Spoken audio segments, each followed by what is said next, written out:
Itu tanda bahwa memang gong pilkada sudah dimulai.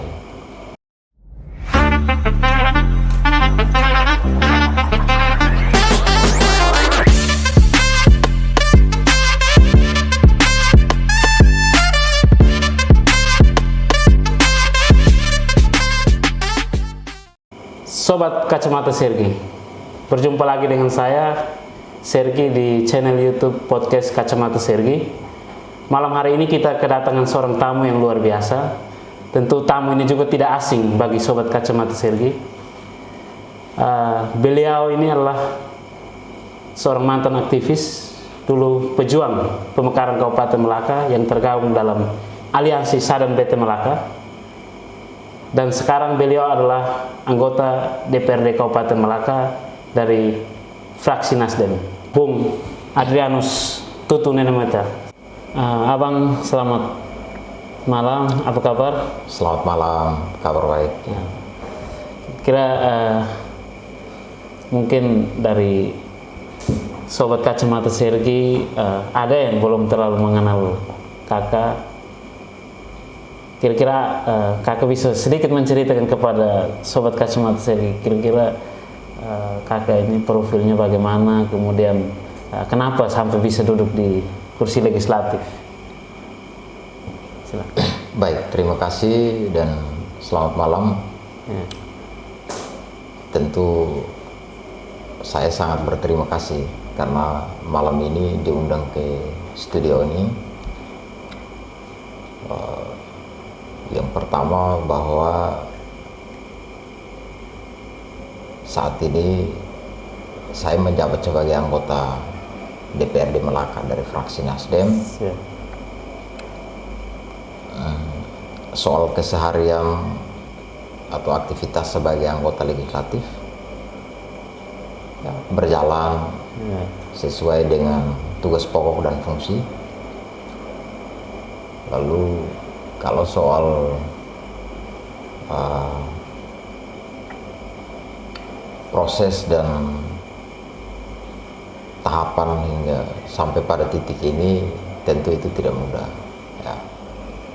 Karena saya berasal dari latar belakang keluarga yang cukup sederhana dan waktu itu baru menyelesaikan studi dari salah satu perguruan tinggi swasta di Kota Kupang, kurang lebih 4 tahun. Lalu kemudian pada tahapan pemilu 2019 saya punya keinginan untuk mencalonkan diri sebagai anggota DPRD Melaka waktu itu. Ada beberapa partai yang waktu itu sempat saya daftar. Waktu itu suaranya berapa? Waktu perolehan suara kalau saya tidak salah 754. Wah, luar biasa, 700 ya. Suara pribadi ya, suara pribadi. Silakan lanjut. Jadi waktu itu ada beberapa partai yang sempat saya daftar seperti Perindo, termasuk Golkar, tapi Golkar tidak sempat saya daftar, tapi sempat ada komunikasi dengan ketua partai, yakni Pak Ketua DPR sendiri. Terus kemudian komunikasi terakhir itu ke Nasdem. Diterima ya? Ya, puji Tuhan waktu itu saya diterima. Lalu kita mengikuti proses dan tahapan pemilu, ya hingga akhirnya terpilih. Ya, persoalan terpilih itu hasil, tapi bagi saya hasil itu kan bukan perjuangan pribadi ya, tapi perjuangan banyak orang, termasuk tim sukses, keluarga, teman, dan mungkin abang sendiri sebagai seorang anggota DPRD Kabupaten Melaka, kemudian warga Melaka pasti tahulah tentang kedatangan seorang sosok SBS, mantan Bupati Perdana, dia kembali ke Melaka. Jadi menurut Bung Adi, kira-kira kedatangan SBS kembali ke Melaka ini apakah ada pertanda bahwa gong pilkada itu sudah dimulai?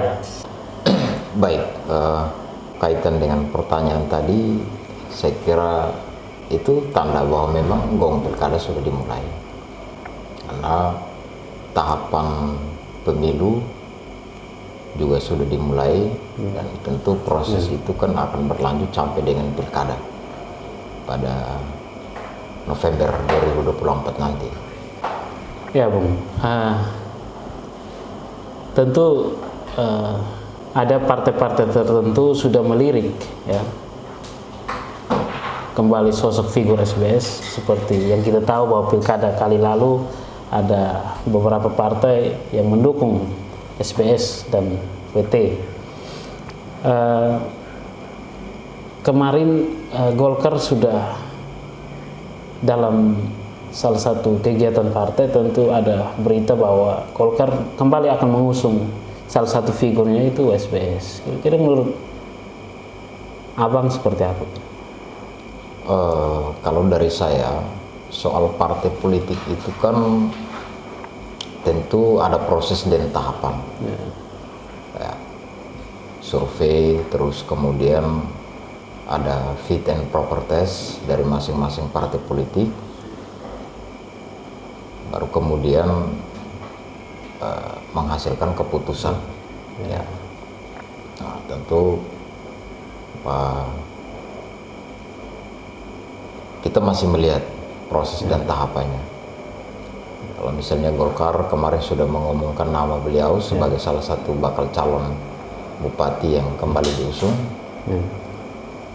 ya saya kira itu keputusan Partai Golkar, tapi itu kan baru dalam konteks musyawarah di tingkat daerah ya.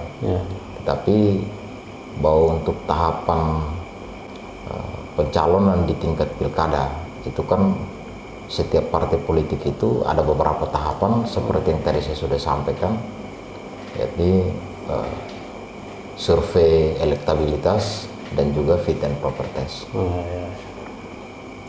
Tapi apakah pemilu legislatif ini akan berpengaruh tidak terhadap, misalkan kalau Golkar sudah mengusung, dia berpengaruh tidak nanti hasil pemilu bulan Februari 2024 itu dia akan berpengaruh tidak terhadap usungan ini? Saya kira tidak. Ya. Oke. Jadi kehadiran kembali SBS ini apakah menjadi satu ancaman tersendiri terhadap petahana?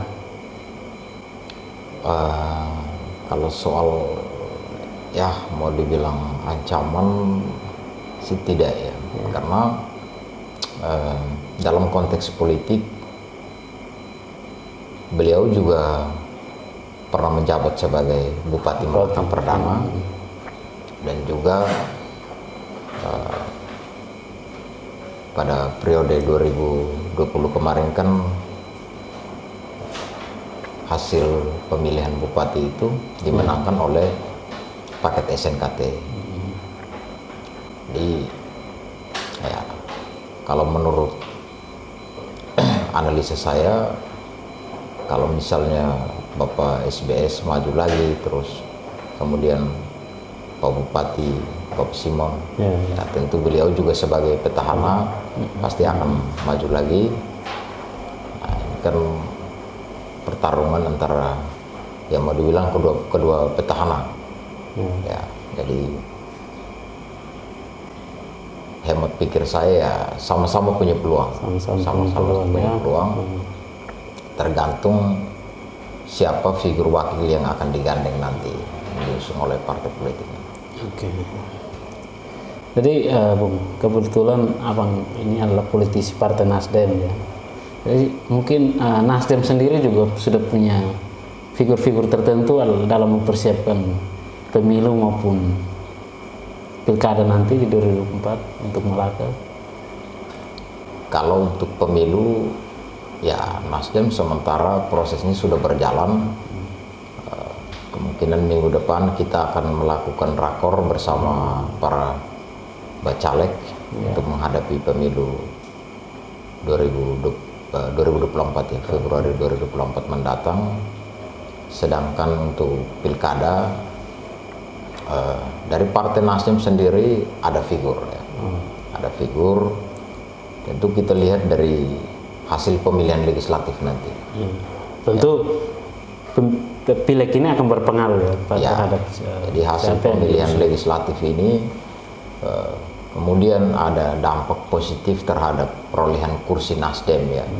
Ada peningkatan jumlah perolehan kursi, misalnya dari 3 kursi menjadi 5. Tentu figur-figur Nasdem yang sementara menjabat sebagai DPRD Kabupaten Melaka juga menjadi pertimbangan ya, menjadi pertimbangan pengurus partai di tingkat provinsi dan pusat untuk kemudian disurvei kira-kira siapa yang punya peluang untuk diusung menjadi bupati atau wakil bupati nanti.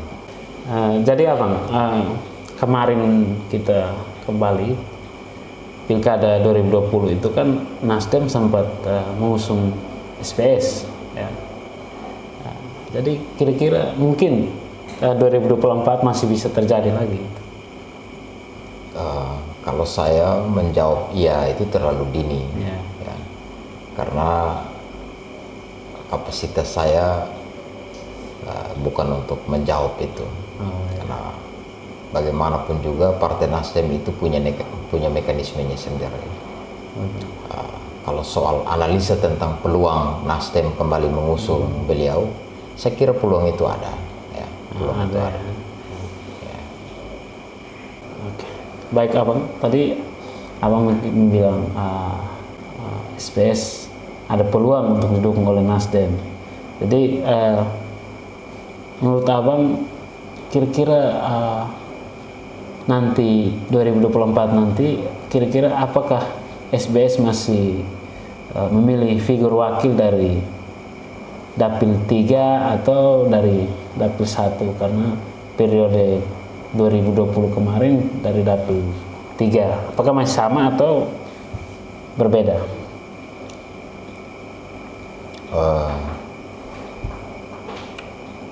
Peluang untuk Nasdem kembali mengusung Bapak SBS itu tadi Abang sendiri sudah bilang ya, seperti jawaban saya di awal, peluang itu tentu ada, tergantung hasil survei partai nanti ya.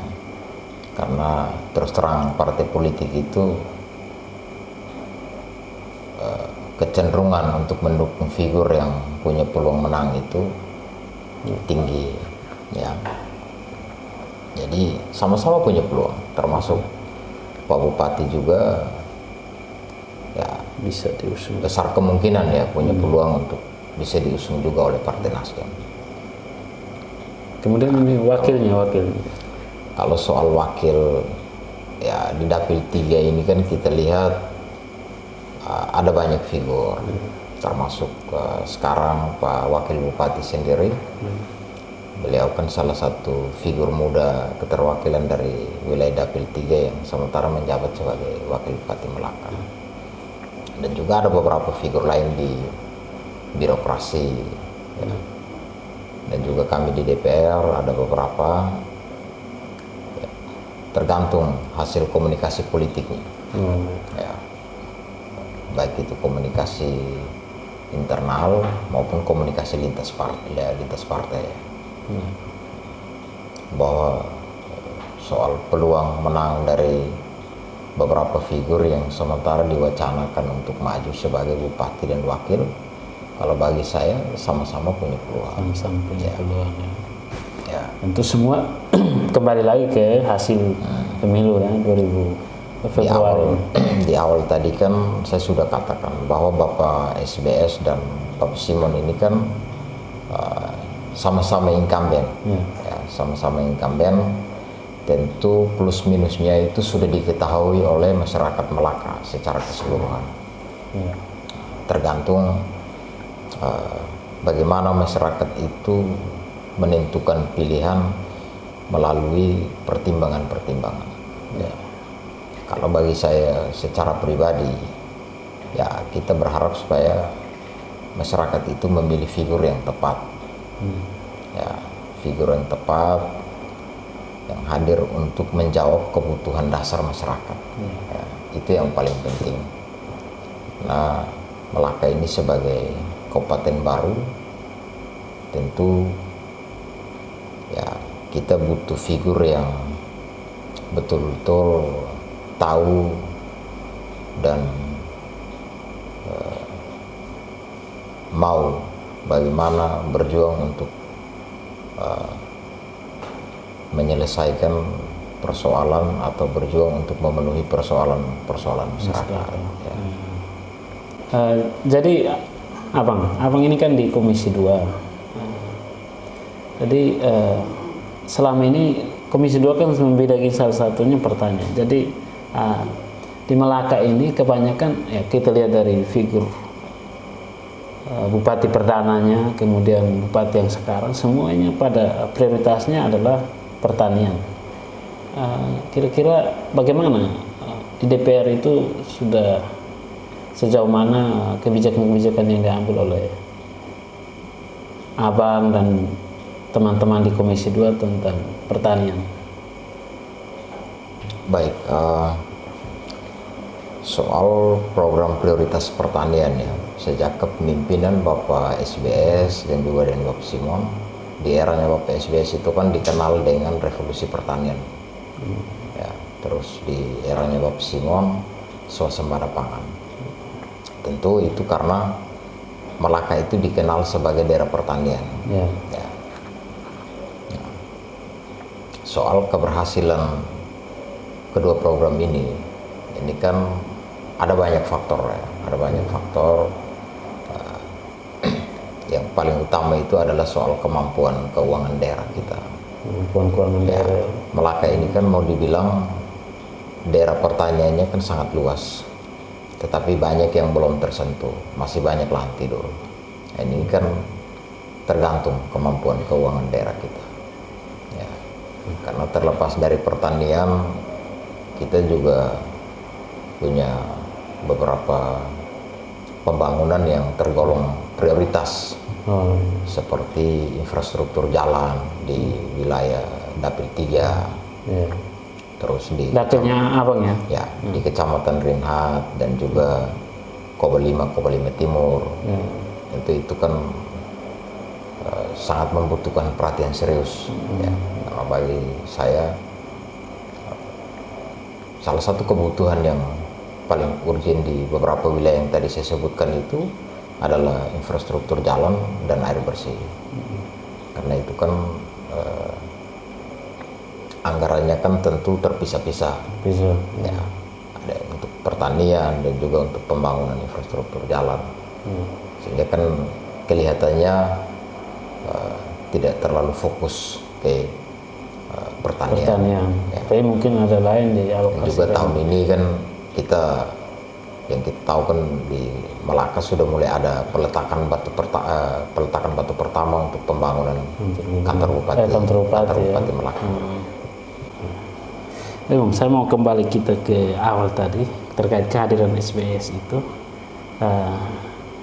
Jadi kira-kira karena kita melihat kembali ke pilkada 2020 lalu, pikir cukup memanas ya, potensi konflik.